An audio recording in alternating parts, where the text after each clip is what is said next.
so this is what I would say. This is what I would suggest is to first start with the let's say the intellectual tradition that you come from, and to explore to read the church fathers and to read the saints, to read the mystics especially, I would say, and to get a sense of what these things mean.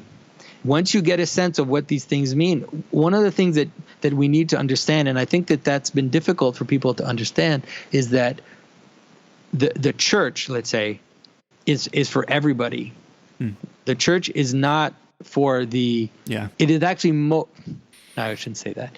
The church is for everybody. It's for the peasant, the illiterate peasant, as much as it is for the doctor of philosophy or the doctor of theology. And so because of that, what you encounter, you have to be able to you're the one who has to be able to take what you hear and bring it to the level that you can understand it, right? You can't.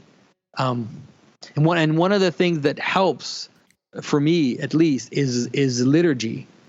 And so liturgy doesn't depend on your stupid, priest. Doesn't depend on your brilliant priest. It depends on a process of thousands of years of refining and bringing together all these elements. And so when you, let's say, if you go to, I would say, like, if you go to a Catholic church, I would say, if you come from a Catholic background, I would say look for those Catholic churches that have liturgy, and you will find a treasure, like a treasure trove in there. Like you have no idea how amazing what you can find there. I mean, obviously, like I would say, like, ultimately I would say become Orthodox, but that's kind of that might be too facile a thing to say. But it's there, like everything. It's really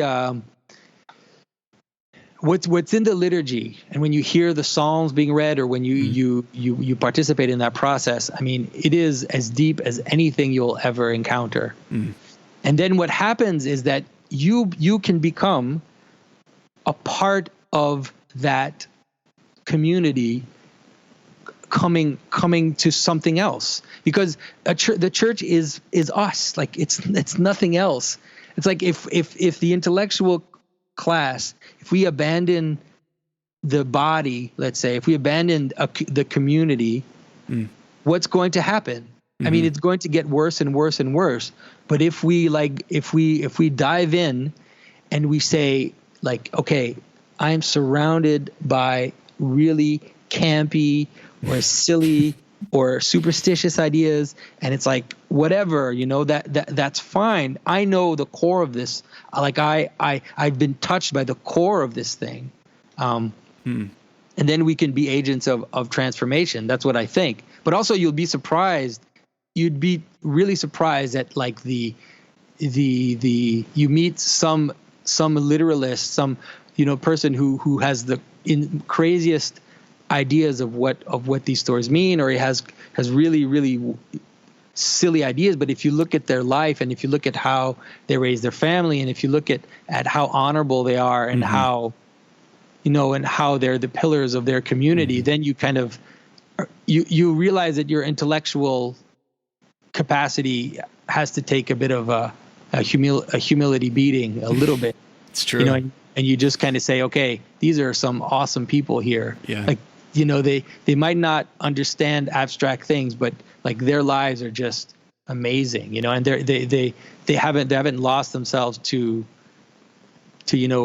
entertainment or to pornography or to they're upstanding, and they're holding the world together. So, and they're not swinging back and forth between those poles of chaos and order that we were talking about. Like that silent uncle, who's just like there, and doesn't necessarily go off, one way or the other. Like those people, they're the ones holding the world together, Like we just kind of have this common sense. and it's not even thought out sometimes. It's just this intuitive common sense, which just comes from bathing in a somewhat traditional world. They're the ones who are stopping. They're the secret bulwark of the world. Yeah, I mean, it's. I think you might be on. I think you might be right. I mean, I when I hear that, immediately I want to go like, no, that can't be true, because I think I have so much wrapped up in that not being true. I like spent so much money on my college education. I've traveled. Like, I was raised to be a modern secular citizen, and when I hear you say something like that, I'm triggered, Jonathan. Yeah, totally. No, I need a safe space. Here's a path. Like, this is the path that I can trace, and I think, like, I wanted to make a video about this, but I can lay it out for you here. Okay. Is, you grow up, you're 13 years old, and you have this really simplistic, kind of naive way of seeing the world and understanding religion, understanding the Bible, understanding all these things. Then you become a teenager, you go to college, and you're especially if you go to liberal arts college, your philosophy teachers demolish you. Like, they just demolish everything.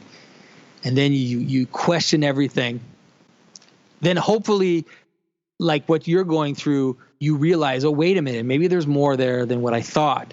Then you look at the idea, let's say you look at God, and you're saying, oh, wait a minute, no one that had intellectual, maybe my aunt who dropped out of school, she thinks God is basically an invisible man on a cloud, maybe, but that's not what Christianity has ever been in its highest form. So then you get that, and you understand this idea of a hierarchy of being, and the idea of the infinite, and the idea of this process of logos. All of that, it's like you start to see it, and you start to live it, and you start to understand it.